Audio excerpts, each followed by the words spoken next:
A growing storm over the origins in China of COVID-19 has explosive political implications for the United States at home and abroad, as well as the dueling legacies of two presidents that will be defined by the pandemic. The move deepened a mystery encompassing the pernicious spread of a deadly pathogen, an intricate epidemiological puzzle, the opacity of a totalitarian system, and the bitter overtones of a superpower rivalry.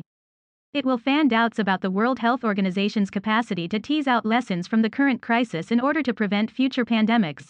In the U.S., it leaves both the former Trump administration and the Biden White House facing calls for transparency about their efforts to establish how the virus started and whether politics tainted their investigative efforts. If it turns out the virus did escape from a laboratory, former President Donald Trump may be able to claim some vindication. But it would also highlight how his repeated habit of trashing the truth and bending intelligence to suit his own political ends shattered his credibility on this and other issues. The focus on the laboratory theory in recent days multiplied calls in Washington for the U.S. to make China pay a price for the pandemic, even before the full extent of its origins are known, adding more toxicity to a geopolitical joust that may spark a new Cold War. Facing his own political pressure, Biden laid out two theories seen as likely by U.S. intelligence on the origin of the virus in a statement on Wednesday. The first has long been regarded as the most credible possibility by public health experts: that there was zoonotic spread, possibly from live animals in a wet market in the Chinese city of Wuhan, to humans. But while cautioning there was no definitive conclusion yet, the president said that one element of the U.S. intelligence community leans toward the possibility that the virus escaped from a laboratory in Wuhan. The Biden administration is now facing calls to show it took the possibility of Chinese culpability sufficiently seriously, especially since prominent Trump team officials and Republicans are launching a victory lap after last year promoting claims about the Wuhan lab, mostly without any clear evidence. But Trump supporters also appear to be making another attempt to whitewash history of his disastrous handling of a pandemic that killed hundreds of thousands on his watch. The medical and political priority now is a credible, in-depth investigation. Dr.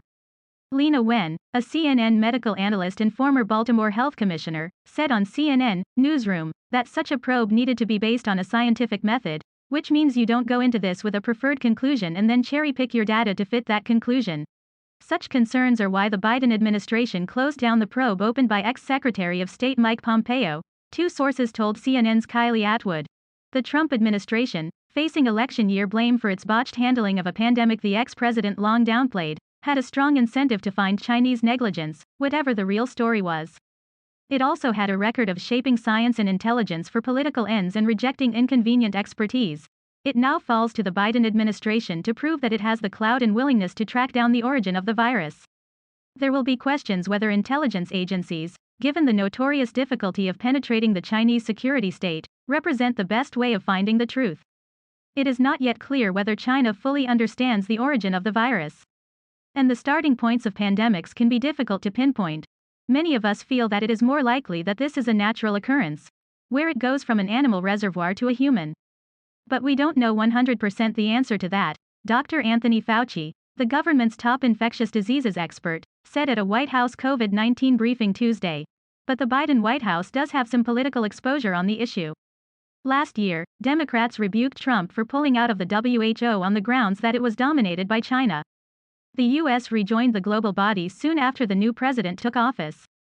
If it turns out Beijing hoodwinked the WHO, which downplayed the laboratory theory, senior Trump officials can claim some vindication.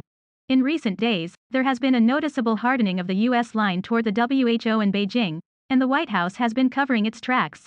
Andy Slavitt, the White House's COVID-19 coordinator, said on Tuesday that the U.S. needed a completely transparent process from China. We need the WHO to assist in that matter. We don't feel like we have that now. His comments raised the question of whether the WHO, in its current configuration, has the diplomatic weight and capacity to conduct an investigation that China is likely to obstruct.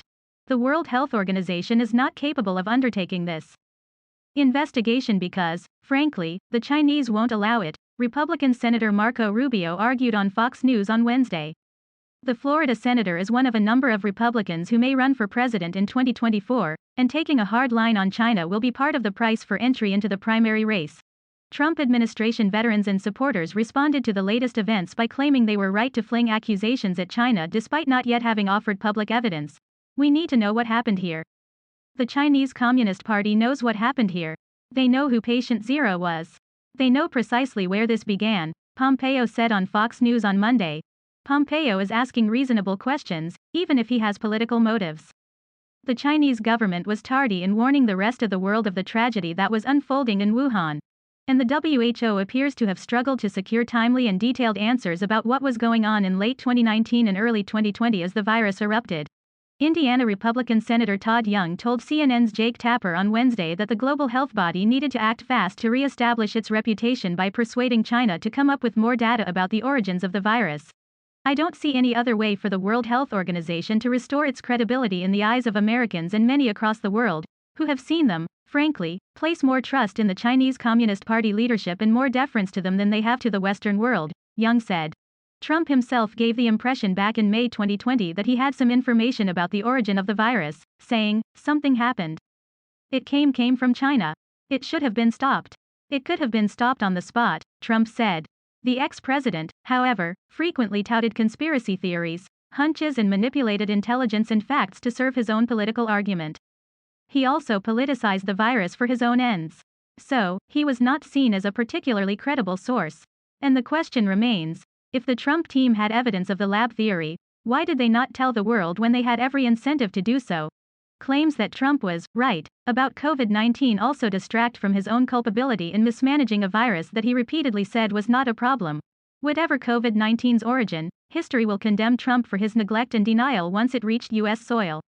He actually hampered U.S. preparedness early in the crisis because he failed to pressure Beijing for answers.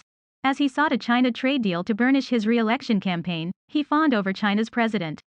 Trump said in early 2020 that the Chinese were working very hard and doing very well. Of Xi, Trump tweeted, "He is strong, sharp and powerfully focused on leading the counterattack on the coronavirus." It was only when the impact of the virus became clear on his own election prospects that he changed his tune, bolstering the idea he has a political motivation in blaming China for pandemic.